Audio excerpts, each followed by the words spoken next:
I have a story to tell you, but I beg you not to read it. Please, don't. I know it sounds stupid, but by the time you understand why, it will be too late. I know this will not deter many of you, but without this simple warning to ease my conscience, I may not be able to go through with this, and I desperately need to go through with this. Let me start at the beginning. I have an old friend, Joe, who I've known since grade school. I'm in my late 20s, so is he, and he's been my friend for at least half of that time. I'd say that we knew each other pretty well all of that time. This may seem irrelevant and uninteresting, but I have to stress this. I know him well. What he did, it was nothing he could have done without some outside influence. On the night of Friday, January 23rd, I was driving to his apartment to pick him and his roommate up. We had plans to go out, hit a couple of bars and generally have a good start to the weekend. When I arrived there were a number of police cars and ambulances outside the complex. I was of course curious, as I, like many people, rarely see such sights. As I got closer, I noticed a body bag in the street, surrounded by glass, and no more than a few feet from a badly dented car. I'm rather horrified, coming to the conclusion that someone was hit by a car and killed right outside the complex. As I finished gawking, I made my way inside and up the stairs to the third floor. That's where my friend's apartment is, and that's where I found it wasn't a simple accident. The police were upstairs as well, talking to residents and taping off one of the apartments. My friend's apartment. Panicked, I asked the officers what happened, why my friend's apartment was taped off. I told him I was supposed to be meeting them for drinks, and asked if they were okay. The officer told me that it appeared that Joe had butchered his roommate with a kitchen knife and thrown himself through the plate glass sliding door into the street below. I was a ghost, shaken so badly I could barely answer the simple questions the officer asked me upon finding that I knew the victims. My mind couldn't process it. I knew him. He'd never do such an atrocity. It didn't make sense. I made my way back to the car in silence and drove home, as though on autopilot. I couldn't get the shock out of my head. My wife asked me what happened and I explained to her. She was shocked as well, but she didn't know him like I did. I told her I needed a bit of time and went to my room. She let me be. Lost, I found myself at my computer. I'm not really sure why I did it, but I found myself checking his email.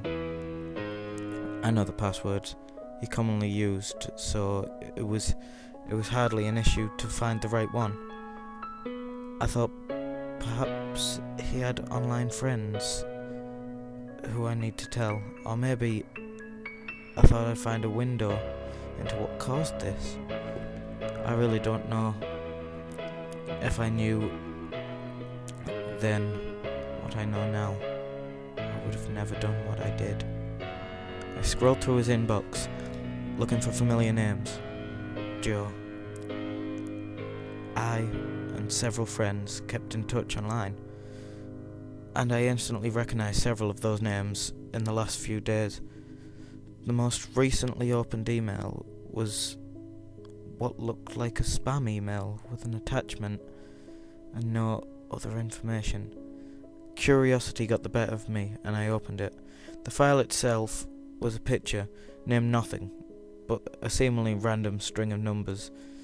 It was simply a man seeming normal at glance, but the longer I stared at it, the more disturbed I became. He stood staring with a grin, a sinister and unsettling grin, with eyes that were both vacant and focused at the same time.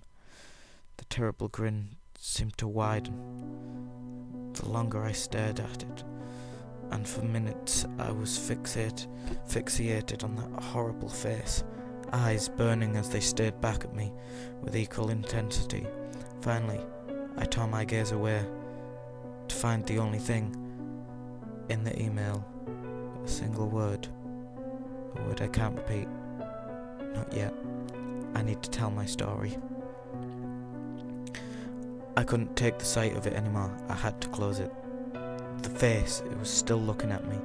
I swear I could feel his grinning stare. As I went to log out of the email and put that horrid thing out of my mind, I noticed the time it arrived. January 23rd, 5:35 p.m. We were supposed to meet at 6. He likely saw this less than a half hour before he died. For the next several days, I tried to get it out of my mind. I attended my friend's funeral. I tried to go on with my life, but I kept feeling uneasy. Every time I closed my eyes, I felt like someone was watching me. At night, I started to have unsettling nightmares. I couldn't remember much of them when I awoke, but they all had the same elements.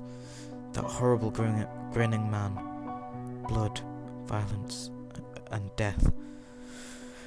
I couldn't get a good night's sleep. I was struggling at work. I kept feeling tense and on edge. I didn't know what was going on. It was hard to really know what to look for at first.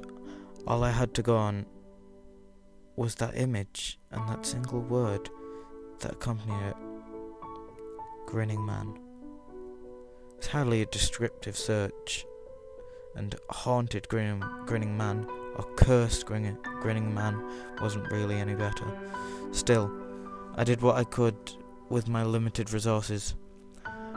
I actually found a reference to it, or what I thought was a reference, on a website dedicated to conspiracies and paranormal things, and other things I'd normally dismiss as utter bullshit. Still, this wasn't natural.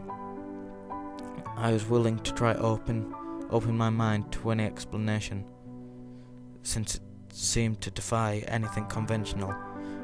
What I uncovered about this grinning man. Was that it? Was that it? Was an image that seemed to circulate among image boards and forums a few years back. The article said the picture was harmless, if not a bit creepy, though I strongly disagree on the term "a bit." But it seemed that something about it, when a couple of key words could trigger extreme psychotic bouts, irritably nightmares and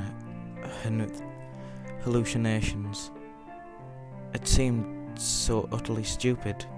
Simple text and pixels causing such harm, and yet I was sitting there, realizing that I was experiencing those same nightmares, irritability, and hallucinations. Joe obviously experienced the psychosis, evidenced by his sudden murder-suicide. I was stunned. I thought it had to be a joke, some kind of bizarre hoax, but I knew there was more to it than that. I knew what I was feeling, and I knew my friend, that picture, and that word. It had to be the key word, what triggers everything. Oh God. Was this going to happen to me too? Was I going to kill my wife and then myself? I started to panic, but my rational mind won over. If it was just paranoia and hallucinations, those couldn't hurt me, right? They only had the power if I gave them power. I decided that I would end this. Put it out of my mind, rationalize it away. Each time I felt it, that would be the end of it all.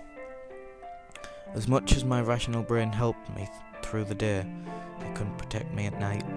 My dreams continued to degrade, ending in me walking in the middle of the night, cold sweats and heart pointing. I started taking sleeping pills, though I refused to tell my wife. I didn't want her to worry.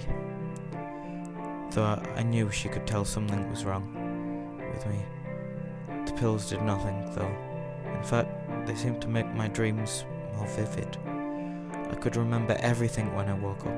Every horrible, bloody detail. That grinning, inhuman face. I started sleepwalking. The first night, I woke curled in the bathtub, then in the kitchen. 3 days later, with a knife in my hand, and the bloodied remains of our black lab at my feet.